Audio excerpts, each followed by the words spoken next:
lo que nos acomodamos ahí en Efesios capítulo 4, versículos 11 al 16, y vamos a estudiar de esta manera un bosquejo expositivo. El estudio de esta tarde, el título es Edificando el Cuerpo de Cristo. Y vamos a leer, si ustedes tienen ahí en sus Biblias, no puse el versículo a propósito porque quiero que lean en sus Biblias, ¿verdad? Ahí en Efesios capítulo 4, versículos 11 al 16. Y después vamos a entrar en materia. La palabra del Señor dice, si ya tienen, me dicen amén, por favor. Amén. Dice de la siguiente manera. Voy a leer yo el primer versículo, ustedes el 12 y así sucesivamente hasta el 16, leemos todos juntos. Dice, y él mismo constituyó a unos apóstoles, a otros profetas, a otros evangelistas, a otros pastores y maestros.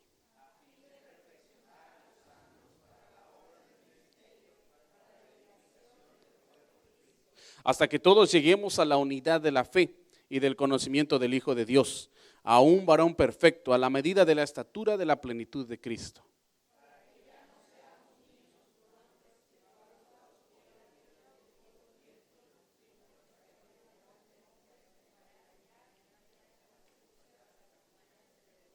Sino que siguiendo la verdad en amor, crezcamos en todo aquel que es la cabeza, esto es Cristo, de quien todo el cuerpo, bien concertado y unido entre sí, por todas las coyunturas que se ayudan mutuamente, según la actividad propia de cada miembro, reciben su crecimiento para ir edificándose en amor. Amén. Vamos a orar. Padre, gracias una vez más, Señor, estamos en tu presencia y gracias por tu palabra. Úsala, Señor, grandemente, tu palabra que es viva y eficaz y más cortante que toda espada de dos filos, para que penetre hasta nuestro corazón, hasta nuestro espíritu, que quiebre, Señor, las coyunturas, los tuétanos. Gracias, Padre, porque podemos venir confiadamente, tranquilamente, Señor, sabiendo que tú estás aquí. Estás aquí para hablarnos, para edificarnos, para exhortarnos, para enseñarnos, para consolarnos. Y te ruego, Padre, que utilices este sermón, Señor, esta preparación para hablar a nuestras vidas. En el nombre de Cristo Jesús. Amén y amén. Bueno, vamos a empezar rápidamente con el estudio. La vida, realmente la vida de la fe, la vida cristiana, se le compara mucho con una caminata, porque tiene que empezar con un paso de fe. Cada uno de nosotros toma un paso de fe al aceptar a Jesús como único y suficiente Salvador, y después involucra progreso. Tienes que seguir caminando, tienes que seguir dando pasos. Exige equilibrio y exige fuerza en la vida. Si no aprendemos a andar de una manera cristiana como cristianos, nunca seremos capaces de correr ni de estar firmes en la batalla, como dice Efesios capítulo 6, versículo 11, que tenemos que estar listos y preparados para la batalla. Los versículos del capítulo 4, versículos 11 al 2 hasta el 16, se describe la meta de la iglesia. La meta de la iglesia es alimentar a los santos con la palabra de Dios y equiparlos para el servicio de la iglesia, para el servicio de la congregación, de las congregaciones en general.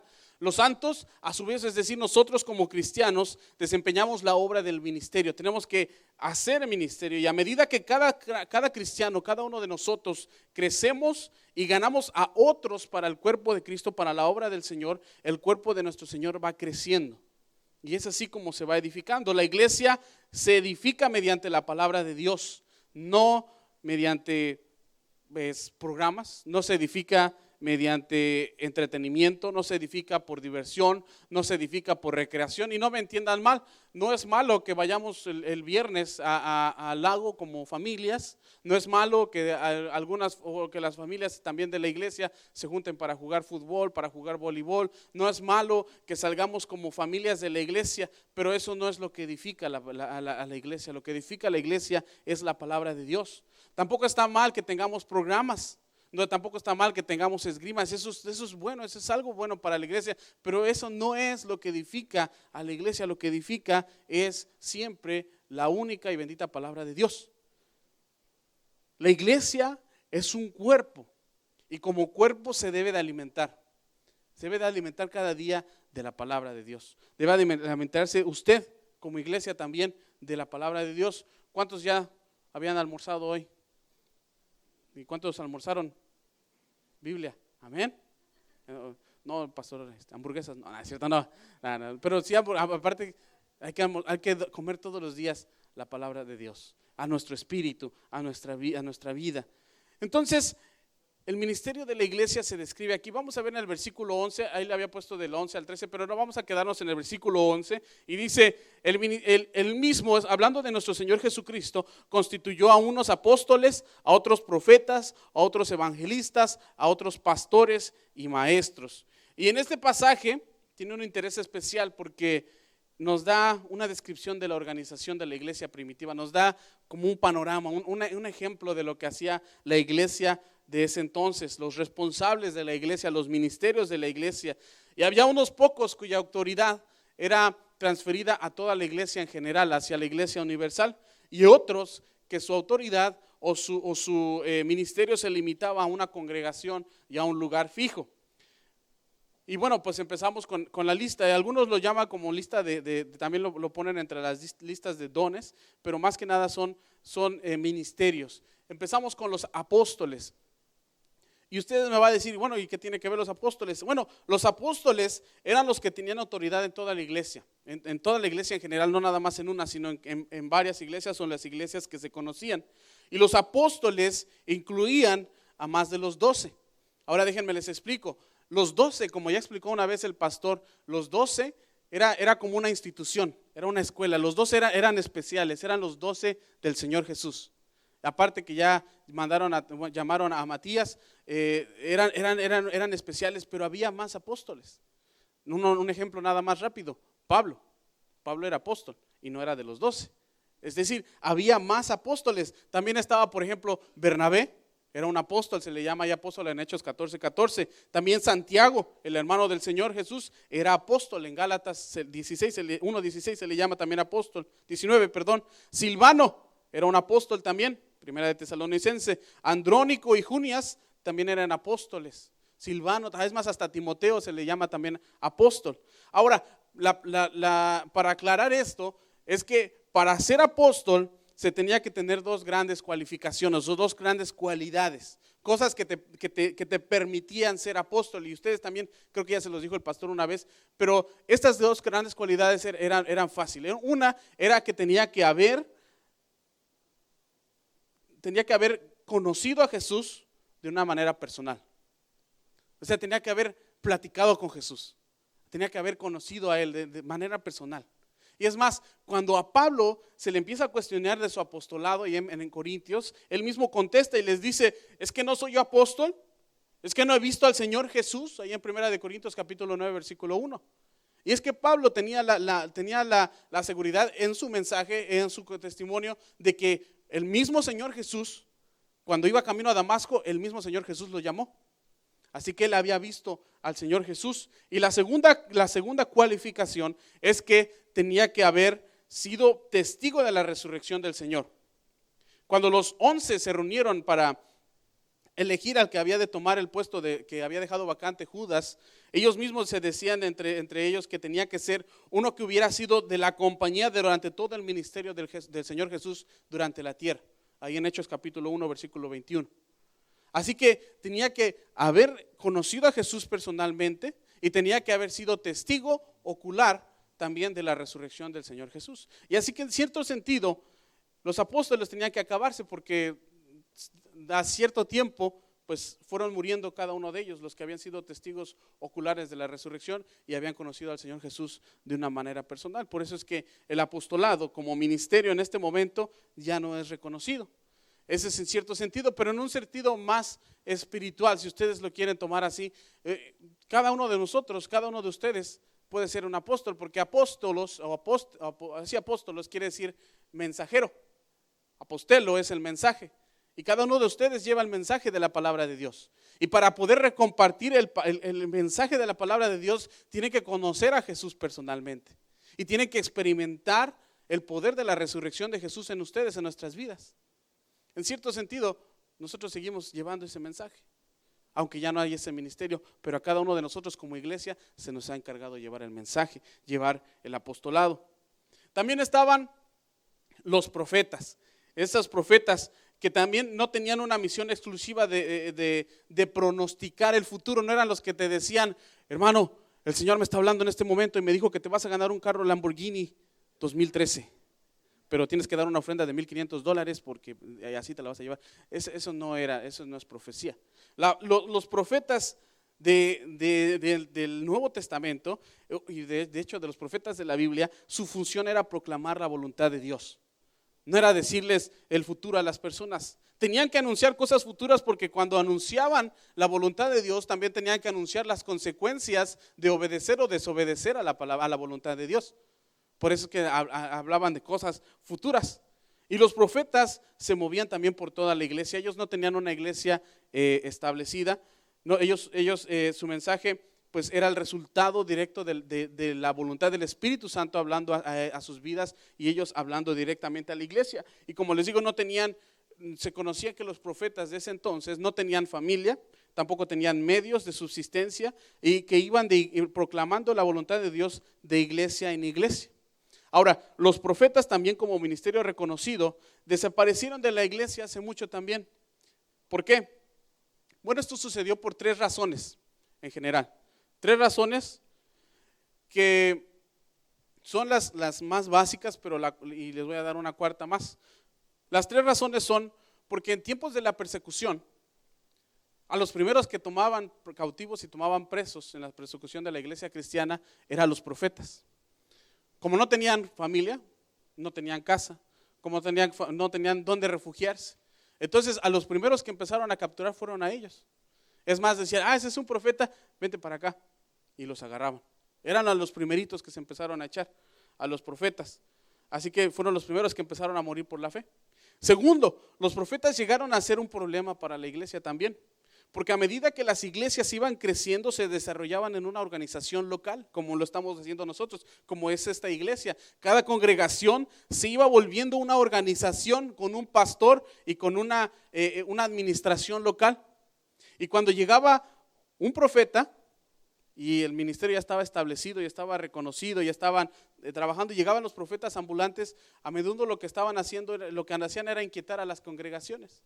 Y como pastor, se lo puedo decir personalmente como pastor, a ningún pastor nos gusta que nos vengan a inquietar una congregación, un rebaño, tenemos que cuidar a nuestra congregación. Entonces el resultado inevitable fue que los profetas fueron desapareciendo poco a poco porque ya nadie los invitaba, ya nadie los aceptaba. Decían, no, la verdad es que más vienes a ocasionar problemas y a ocasionar disturbios, así que ya no los invitaban. Y número 3, el ministerio del profeta estaba expuesto a abusos. Y como dice ahí, el Señor me está hablando hoy, soy el profeta, y el Señor me dijo que me dieras dinero. Y eso lo hacen ahora los llamados profetas. Muchos piden, lo único que vienen es o que van de iglesia en iglesia es a pedir dinero. Y es que la enseñanza de estos profetas era bastante considerable, tenían un prestigio muy grande. Y algunos de ellos abusaban de esa autoridad y se convertían en una excusa para vivir cómodamente a expensas de las iglesias. Decían, ya no tengo dinero, entonces voy a hacer un viaje y voy a ir a profetizar y voy a recoger la ofrenda. Entonces, el libro, fíjense, esto es bien importante, importante porque el libro más antiguo de la administración eclesiástica, de la administración de la iglesia, se llama la Didache o la Didach. No sé cómo se pronuncia, la Didache, que era la enseñanza de los 12 apóstoles que surgió allá por el año 100 después de Cristo. Y en este libro se ven claramente tanto el prestigio como la sospecha que despertaban los profetas. En ese libro se escribe prácticamente la liturgia, cómo debía de ser un culto, cómo debía ser llevado un culto. Es más, llevaban ellos ya, desde ese entonces ya tenían un programa como el que tiene el pastor, ¿verdad? Que las ofrendas y que la bienvenida, pero ellos tenían ya en ese libro se ve cómo tenían establecidos un programa ellos. Y es más, hasta tenían ahí escritas oraciones que tenían que hacer dentro del culto. Es bonito, deberíamos de leerlo, deberían de leerlo, si lo pueden encontrar, léanlo. Pero en este libro también habla que cuando venía un profeta a la iglesia, el profeta podía tomar el orden del culto como él quisiera. Pero también dice en ese libro, que si un profeta pide dinero o pide comida a la congregación, era un falso profeta. Y también decía que si un profeta se podía quedar 1 o 2 días hospedado en la congregación, pero si se quedaba de 3 a más días, pues también ya era un falso profeta. Así que si ven, era una contradicción, ya casi no los estaban aceptando. Entonces, poco a poco empezaron a desaparecer los profetas. Y pues el poder más grande es la palabra de Dios. Dice también que Dios, en Hebreos 1 y 2, dice que Dios, habiendo hablado de muchas maneras a través de los padres, y muchas veces a través de los padres y de los profetas en otros tiempos, en estos tiempos ya nos habló a través del Hijo. Y el Señor nos dejó su voluntad. Por eso dice Pablo que yo oro por vosotros, dice yo oro por vosotros para que sean llenos del conocimiento de su voluntad. La palabra de Dios está completa. Ya no necesitamos, en ese entonces no tenían una Biblia completa como la tenemos nosotros ahorita. Ahora ya no necesitamos, es más, Pablo también da, aparte del autor de Hebreos, Pablo también da una descripción de lo que el profeta tiene que hacer dentro de la congregación. Y fíjense lo que él dice, porque el que profetiza habla a los hombres para edificación, para exhortación y para consolación. Y cuando un pastor predica dentro de la congregación, ¿cómo tiene que predicar? Tiene que haber dentro, si ustedes se dan cuenta, tiene que haber una de estas 3 o las 3, o a lo mejor combinada 2 de estas características, tanto para exhortar a la congregación. ¿A cuántos no a veces ha dado el pastor con una cuchara o una sartén espiritual, ¿verdad? Cuando dice algo el pastor y te exhorta. O también para edificación, que te enseña algo, que creces dentro de lo espiritual, dentro de la palabra, dentro de la voluntad de Dios. O para consolación. ¿Cuántas veces la palabra de Dios te consuela? Es decir, el ministerio del profeta se acabó cuando empezó a la iglesia a formarse más y a tener más orden dentro del ministerio. Por eso es que hasta ahorita tenemos el siguiente, que estaban los profetas y estaban los evangelistas. ¿Ok? Los evangelistas eran también ambulantes. Y corresponde a lo que nosotros conocemos. Los evangelistas no eran los que iban de estadio en estadio, ni de iglesia en iglesia. Los evangelistas corresponde a lo que nosotros llamaríamos los misioneros. Tengo una foto, un dibujo de uno de los más conocidos evangelistas que tenemos, que es Felipe, ¿verdad? Que le predicó al etíope, enseñó. Los evangelistas en el tiempo de Pablo, es más, Pablo le dice a su hijo en la fe, le dice a Timoteo, haz la obra de evangelista. Es decir, ve y predica la palabra de Dios. Un evangelista eran los que daban a conocer las buenas nuevas, las buenas noticias. No tenían ni el prestigio ni la autoridad de los apóstoles que habían visto al Señor, ni ejercían la influencia de los profetas inspirados por el Espíritu, pero eran los obreros habituales de la iglesia que llevaban la buena nueva a todas las personas que no conocían. Es decir, los evangelistas evangelizaban gente que no conocían al Señor. No iban los evangelistas a una iglesia, a un estadio, como les digo, sino iban a donde no habían escuchado de Dios. Ahí es donde iban ellos, ahí es donde estaban haciendo su obra, predicando, empezaban una iglesia y después salían de ahí 3 semanas, podían estar hasta, Pablo se quedó en algunas partes hasta 1 año. El evangelista más grande de todos los tiempos ha sido Pablo. Y él es lo que hacía, iba y predicaba de un lado a otro. Y por último estaban los maestros, los pastores y maestros. Parece que estas 2 palabras describen a una misma persona.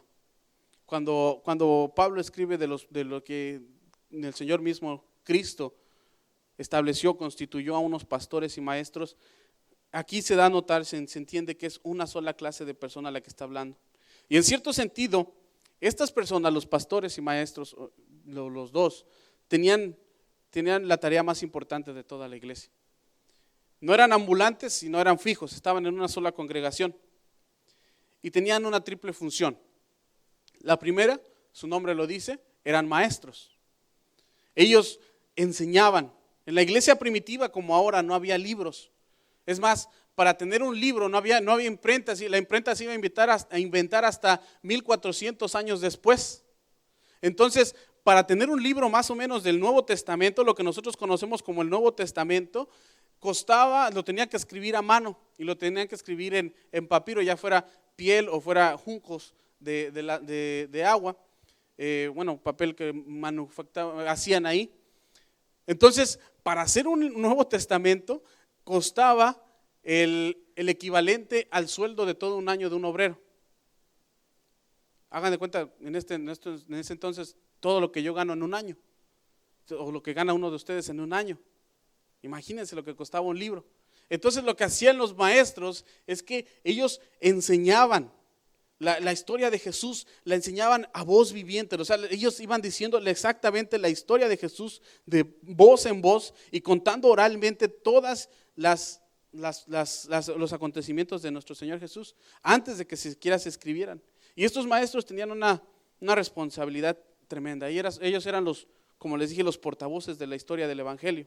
Esa era la función de ellos. Su función era el conocer y el transmitir la historia de la vida de Jesús.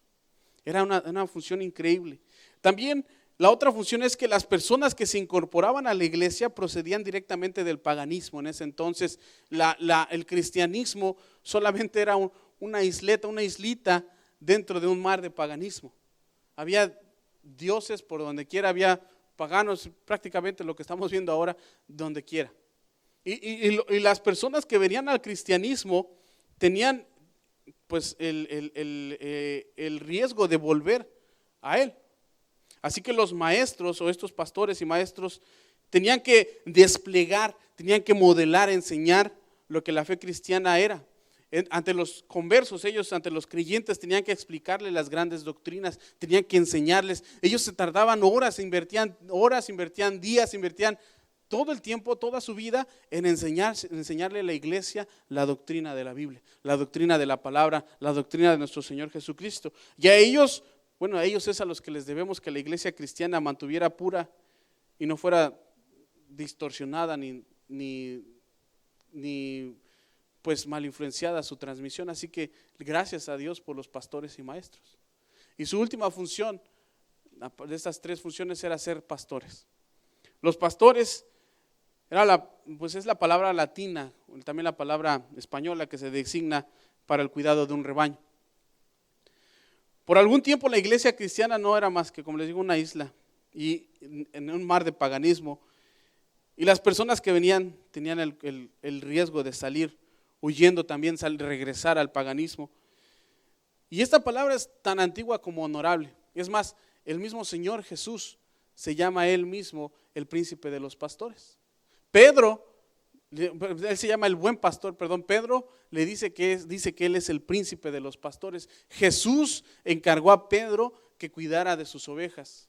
También Pablo le encarga a los pastores, a los ancianos de Efesios, que guardaran el rebaño que Dios les había puesto en su cuidado ahí en Hechos capítulo 20-28.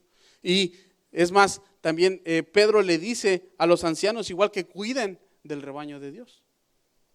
Entonces, esta palabra de pastor, del rebaño de Dios, era una palabra como una responsabilidad bien grande, como lo sigue siendo ahora. ¿Por qué? Porque el pastor del rebaño de Dios es el hombre que llevaba al pueblo dentro de su corazón, llevaba al pueblo de Dios en sus oraciones, que los alimentaba con la palabra, con la verdad, que los buscaba cuando se extraviaban, que los defendía de todo lo que los quisiera causar daño espiritual, emocionalmente, a sus almas. Y cada cristiano, cada uno de nosotros como cristianos tenemos también un poco de pastores. Tenemos que cuidarnos a unos a otros, tenemos que protegernos unos a otros, tenemos que velar unos por otros, tenemos que orar unos por otros. Y bueno, pues después de explicar eso, Pablo, o de decir que el mismo Jesús constituyó estos ministerios, empieza a darnos el objetivo de la iglesia. El objetivo de la iglesia, Pablo dice que es algo bien importante. El objetivo de la iglesia es equipar, capacitar, preparar. La palabra que Pablo usa para capacitar, para equipar, es interesante. La palabra es esta, catartismos o catartismos. Se me traba la lengua, catartismos. Esta palabra viene del verbo en griego que es catartisein, una palabra que se usaba en ese entonces para una cirugía. Ahora nosotros conocemos cuando alguien se rompe un brazo, le ponen un yeso y le acomodan el hueso y eso. En ese entonces se hacía algo así más o menos. Le acomodaban de todos modos el hueso y le ponían en su lugar como debería de ser. Y esta palabra se utilizó bastante se utilizaba en el Nuevo Testamento. Se utilizó también para remendar redes en Marcos 1:19, donde dice que los pescadores estaban catartizando o estaban remendando sus redes. También se utilizó para disciplinar a un hermano para que vuelva a ocupar el puesto de la comunión en la iglesia, en Gálatas 6:1, donde dice que deberíamos restaurarlos con espíritu de mansedumbre. Entonces es la idea principal, la idea básica de la palabra es la de poner algo en las condiciones debidas, ponerlo en su lugar. Como un hueso cuando se rompe, lo que vas a hacer o que quieres hacer es ponerlo en su lugar, si no luego por eso queda todo así. Y es la función de la iglesia, es asegurarse que los miembros de la iglesia sean instruidos, sean guiados, sean cuidados, sean buscados cuando se desvían, para que lleguen a ser como Dios quiere que seamos. Y esa es la primera función. El objetivo de la iglesia es desarrollar, es capacitar, es equipar a cada uno de los miembros de la iglesia. Y ustedes lo pueden ver aquí. Aquí, gracias a Dios, y ustedes lo saben, lo pueden buscar en Facebook, lo pueden buscar en YouTube, lo pueden ver en las redes. La gente sabe que aquí la palabra de Dios es lo que se predica y es lo que nos capacita. Aquí, gracias a Dios, tenemos un ministerio de discipulado. Aquí, gracias a Dios, aprendemos la palabra. Tenemos para nuestros niños, tenemos capacitación. Se les capacita desde chiquitos, se les va enseñando la palabra de Dios. Y eso es lo que la iglesia tiene que hacer: desarrollarlos, equiparlos, capacitarlos, prepararlos. También, versículo 12 dice: a fin de perfeccionar, esa es la palabra, catartismos, a los santos para la obra del ministerio, para la edificación del cuerpo. Es desarrollar. La siguiente palabra es ministerio.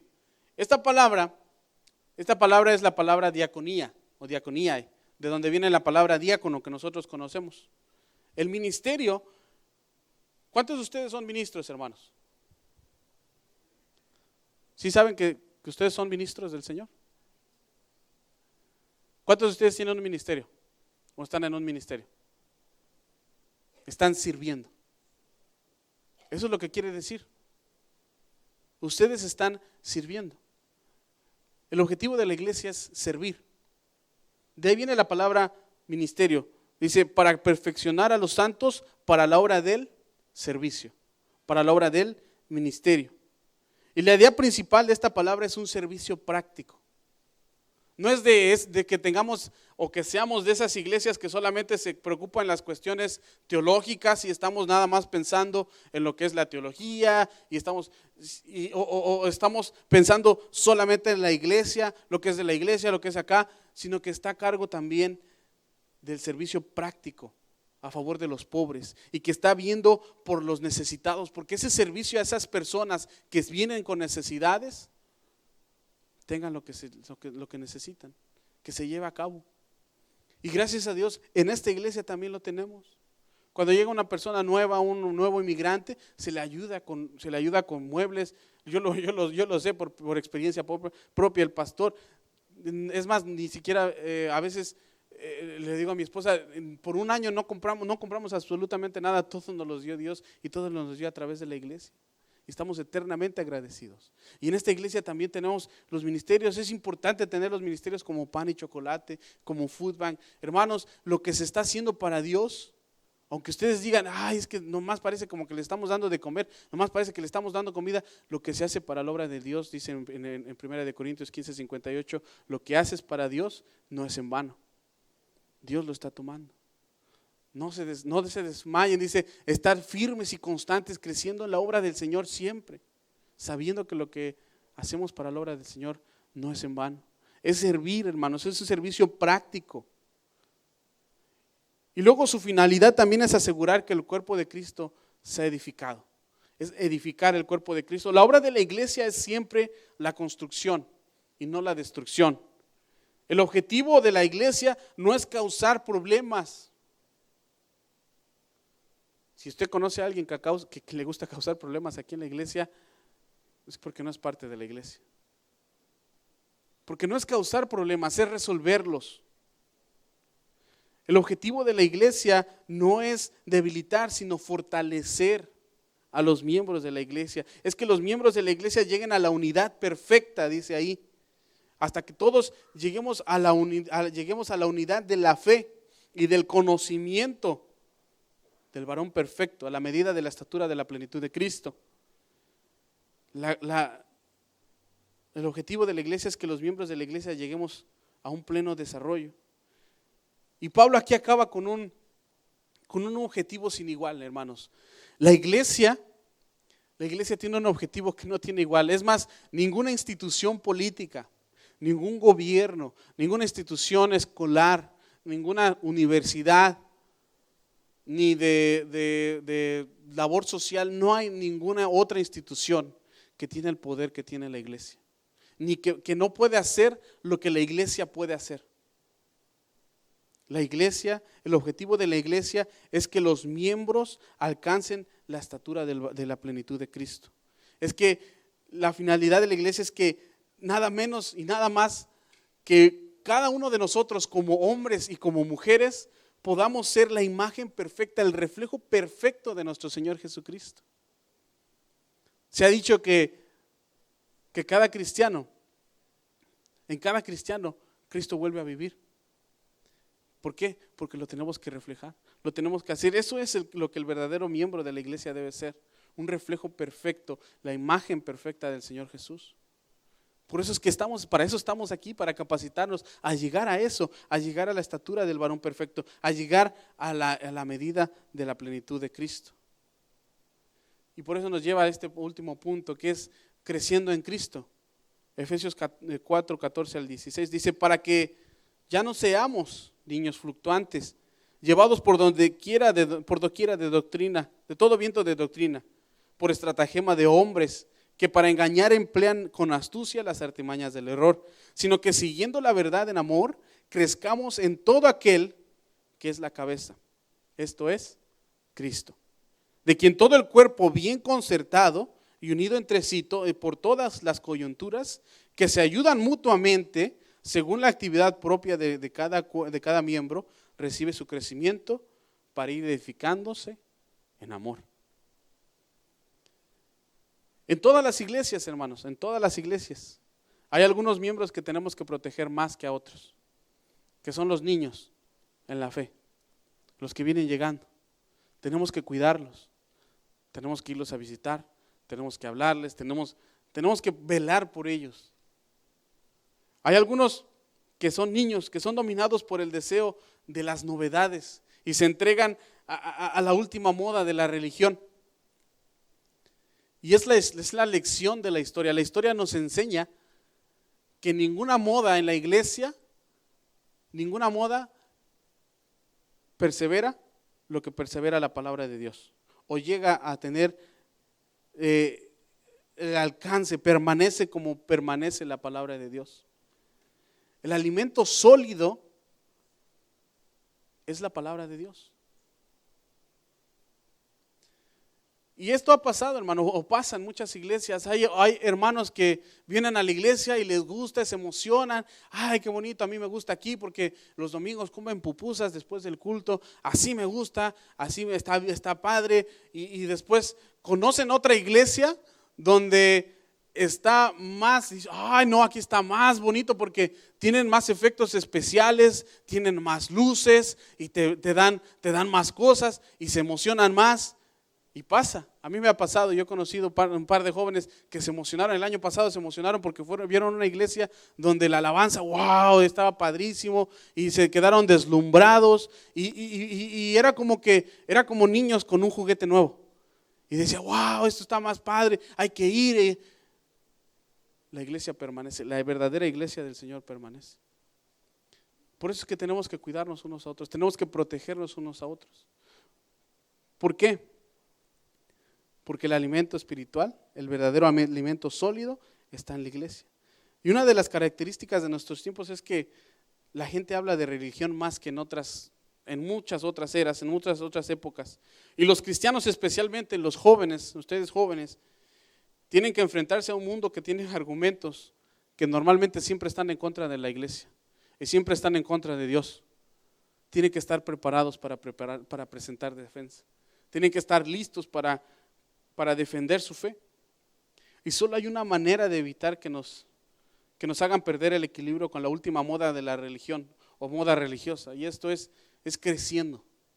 No podemos quedarnos estancados. No te puedes quedar en Filipenses 4:13 toda tu vida. No te puedes quedar en Juan 3:16 toda tu vida. Tienes que crecer, tienes que memorizar, tienes que estudiar, tienes que prepararte.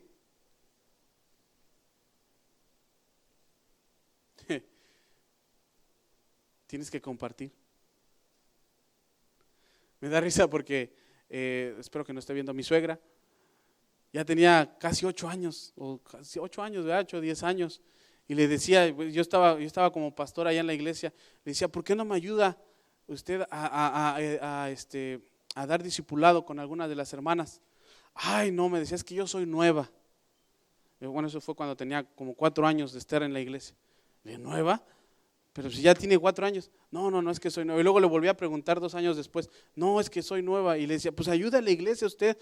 No, es que soy nueva. Ya lleva 8 años, 10 años. Y así hay unos que pasamos hasta 25 años. No, es que soy nuevo. Mejor aquí me quedo sentado. Tenemos que crecer. Ahorita, gracias a Dios, mi suegra está llevando discipulado. Ella está dando discipulado a las hermanas también. Y así tiene que ser, hermanos. Tú creces, tú naces, tú creces y te preparas para edificar a otros que vienen atrás de ti. Solamente el cuerpo mismo se puede ir edificando, solamente el cuerpo mismo se puede ir cuidando y protegiendo. Y Pablo todavía utiliza una última alegoría, una última imagen, que es una de las que a mí me gustan más, me encanta, porque habla de 2 imágenes. Una es el edificio. Pablo habla de un edificio, que somos como un edificio y el cimiento es nuestro Señor Jesucristo, y sobre ese cimiento, sobre ese fundamento vamos edificando. Pero también habla, y en este capítulo especialmente en el versículo 16 dice, de quien todo el cuerpo de Cristo, bien concertado, bien unido entre sí por todas las coyunturas, que se ayudan mutuamente, según la actividad propia de cada miembro, recibe su crecimiento para ir edificándose en amor. Pablo dice que un cuerpo que es sano y activo solamente cuando está sano y activo solamente cuando todos sus miembros están bien coordinados, están bien unidos, están bien. Y eso es cierto, porque cuando te tuerces un tobillo, ya no puedes caminar bien y ahí vas, ¿verdad? Como que, tiene que estar bien unido, tiene que estar bien cuidado todo el cuerpo. Así sucede con la iglesia. Solamente cuando Cristo es la cabeza de la iglesia, cuando Cristo está al frente de todos nosotros, es cuando todos los miembros estamos bajo su control. Y es más, ahí dice, más ahora en 1 Corintios 12:18 dice, más ahora Dios ha colocado los miembros, cada uno de ellos en el cuerpo como Él quiso. Y escúchame bien, hermanos. Porque Dios te ha llamado para un ministerio, para que tú desarrolles un trabajo, te desarrolles un servicio aquí en la iglesia. No es el pastor, no es la mesa directiva, no es el copastor, no es el líder de un ministerio, no son los diáconos, es Dios quien te llama. Es Dios quien te está buscando. Dios es el que te pone en un lugar específico para que desarrolles una tarea específica. Dios te está llamando, como Él quiso, como Él quiere. Utilizando obviamente a cada uno de nosotros, a los líderes, a los pastores, los utiliza Dios, pero Él es el que te pone ahí. Dios es el que nos pone como Él quiere.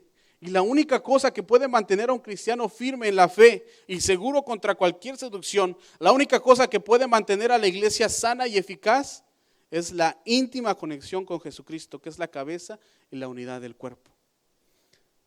Y algo bien importante es que cada uno de nosotros somos miembros del cuerpo, individualmente como cristianos, pero cada uno de nosotros como ministerios también somos miembros. Y fíjense lo que dice, la palabra de Dios. Lo voy a poner en estas palabras, en la Nueva Traducción Viviente. Dice, Cristo hace que todo el cuerpo encaje perfectamente. Es decir, Dios te seleccionó, Dios te escogió para que tú hagas un trabajo perfecto, que lo hagas como Él quiere que lo hagas. Dice, y cada parte, al cumplir con su función específica, ayuda a que los demás se desarrollen.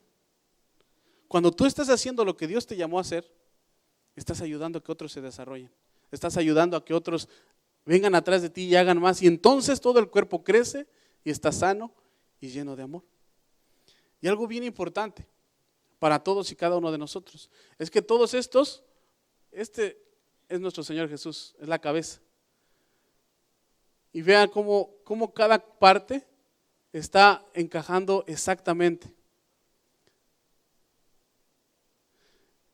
Pero algo que también es bien importante y que aquí menciona es que dice, versículo 16, bien unido entre sí por todas las, ¿qué? Coyunturas. Estas coyunturas es lo que permite que el cuerpo se mueva. Estas coyunturas es lo que permite que el cuerpo tenga su trabajo, que esté moviéndose y está haciendo su trabajo, esté desempeñando su trabajo. Estas coyunturas son ustedes líderes de ministerios, son ustedes diáconos, son ustedes los que trabajan arduamente para que un ministerio funcione. Líderes de jóvenes, líderes de alabanza, los líderes de sonido, de video, de traducción, de donde sea. Esas coyunturas son ustedes. Y tenemos que estar bien unidos, hermanos. Tenemos que trabajar como un cuerpo, no una máquina, como un cuerpo, unidos entre sí cada uno, según la actividad propia de cada miembro. ¿Por qué? Porque este miembro no puede hacer la parte de este miembro. Un brazo no puede hacer lo que hace una pierna.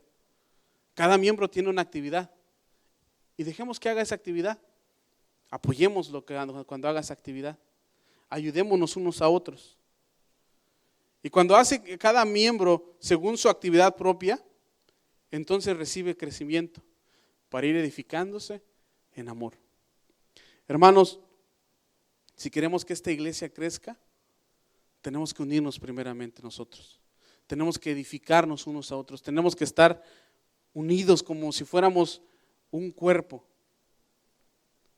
Ir más allá. Ser uno parte del otro. Amén. Vamos a orar. Padre, una vez más, gracias, Señor, por tu palabra. Gracias, Señor, por estos ejemplos que tú nos dejaste en tu palabra también, de lo que la iglesia fue, de lo que la iglesia ha sido y de lo que la iglesia debe ser. Te ruego, Padre, que cada ministerio, que cada servicio, que cada servidor, que cada líder, Señor, que estamos aquí presentes, podamos trabajar unidos, perfectamente engranados, unidos, encajados entre nosotros mismos, Señor, para trabajar como un cuerpo. Que cada ministerio se pueda unir uno al otro y apoyarnos. Que cada ministerio pueda trabajar para un mismo objetivo, que es la edificación de este cuerpo, que es tu iglesia. Que podamos alcanzar más gente, de esa manera poder crecer en amor y serte siervos útiles, Padre. Amarnos unos a otros, Señor, cuidarnos unos a otros, edificarnos unos a otros. Señor, utilízanos, Señor, utiliza a cada uno de los que estamos aquí presentes, a los líderes también de los ministerios, a los líderes de la iglesia, Señor. Utiliza la mesa directiva, Padre. Utiliza a nuestro pastor, Padre, para que nos guíe a donde tú quieres que vayamos.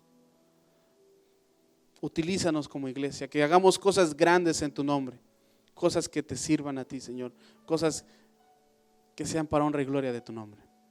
Gracias te doy nuevamente por la vida de mis hermanos, los pongo en tus manos.